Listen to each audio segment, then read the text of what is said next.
गांधारी से जुड़ा यह रहस्य आपको हैरान कर सकता है, जो दुर्योधन को बनाना चाहती थी वज्र। महाभारत की कथा में जिन स्त्रियों का वर्णन आता है, उनमें एक नाम गांधारी का भी है। गांधारी को एक पतिव्रता और आदर्श नारी माना जाता है।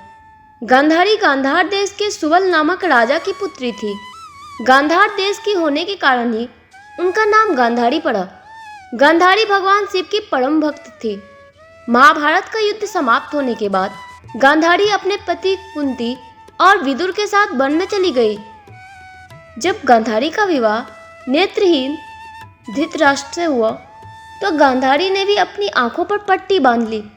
गांधारी का कहना था कि जब मेरे पति ही नेत्रहीन हैं, तो उन्हें संसार को देखने का अधिकार नहीं है। गांधारी का भाई शकुनी इस विवाह से प्रसन्न नहीं था। शिव भक्त होने के कारण गांधारी को भगवान शिव ने 100 पुत्रों की माता बनने का वरदान दिया था। गांधारी ने अपने पहले पुत्र का नाम दुर्योधन रखा। कहते हैं जब दुर्योधन का जन्म हुआ तो उस समय कई अपशगुन हुए। दुर्योधन ने जन्म लेते ही बोलना प्रारंभ कर दिया था। तब विदुर और विद्वानों ने धृतराष्ट्र से इस बालक का त्याग कर देने के लिए कहा। विद्वान और ज्योतिषियों ने कहा कि यदि कौरव वंश की रक्षा करनी है तो दुर्योधन का त्याग कर दे, नहीं तो अनिष्ट होने से कोई नहीं रोक पाएगा। लेकिन पुत्र मोह में दुर्योधन का त्याग नहीं किया जा सका। गांधारी महाभारत का युद्ध नहीं चाहती थी। महाभारत का युद्ध आरंभ होने से पहले जब भगवान श्री कृष्ण संधि के लिए शांति दूत बनकर हस्तिनापुर गए, तो उन्होंने दुर्योधन के सामने पांडवों को 5 गांव देने का प्रस्ताव रखा।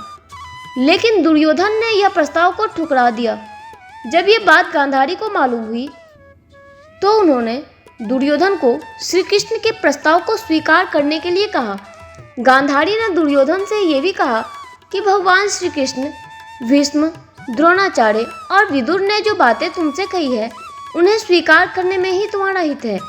लेकिन दुर्योधन ने माता गांधारी की भी सलाह नहीं मानी और परिणाम महाभारत के युद्ध के रूप में सामने आया। महाभारत के युद्ध में जब सभी कौरवों की मृत्यु हो गई तो दुर्योधन को गांधारी को वज्र बनाने का निर्णय लिया। गांधारी ने भगवान शिव से यह वरदान पाया था कि वह जिस किसी को भी अपने नेत्रों की पट्टी खोलकर नग्नावस्था में देखेगी तो उसका पूरा शरीर वज्र हो जाएगा। गांधारी ने दुर्योधन से कहा कि वह गंगा में स्नान करने के बाद उनके सामने नग्न अवस्था में उपस्थित हो। लेकिन भगवान श्री कृष्ण ने इस बात को जान लिया। अब मार्ग में ही श्री कृष्ण ने दुर्योधन को रोक लिया और ये कहा कि इतने बड़े होने के बाद भी माँ के पास नग्न होकर जाओगे।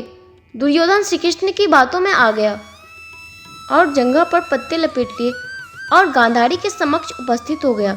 जब गांधारी ने अपने नेत्रों से पट्टी खोलकर उसे देखा तो उसकी दिव्य दृष्टि जंघा पर नहीं पड़ सकी, जिस कारण दुर्योधन की जंघाएं वज्र की नहीं हो सकी और अंत में यही दुर्योधन की मौत का कारण बना।